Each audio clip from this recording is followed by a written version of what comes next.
Chaque dernier lundi de mai, sur les pentes vertigineuses de Cooper's Hill, dans le Gloucestershire anglais, se joue une tradition aussi ancienne qu'absurde, le cheese rolling. Depuis au moins 1826, date de la première attestation écrite, des hommes et des femmes se lancent à corps perdu dans une descente de 180 mètres, à la poursuite d'un fromage double Gloucester de 4 kg, lancé une seconde avant eux. Mais les origines de cette pratique pourraient remonter bien plus loin. Certains y voient un ancien rite païen célébrant la fertilité du printemps, d'autres évoquent une querelle entre propriétaires terriens réglée à coups de meule dévalant la colline. Le principe est simple, le premier à franchir la ligne d'arrivée remporte le fromage. Pas d'argent, pas de médaille. Juste le fromage, et parfois une clavicule en moins.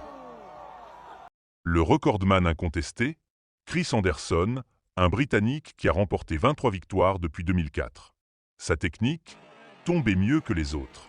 Et en 2023, Delaney Irving, une Canadienne, est devenue célèbre pour avoir gagné, en étant inconsciente après une chute spectaculaire. Aucun sponsor ne veut s'associer à l'événement, jugé trop dangereux. Les assurances refusent de couvrir les participants.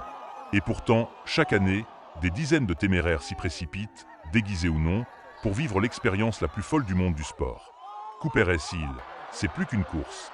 C'est un hommage à l'absurde, une célébration du courage inutile, et une preuve que parfois, la gloire tient dans une meule de fromage.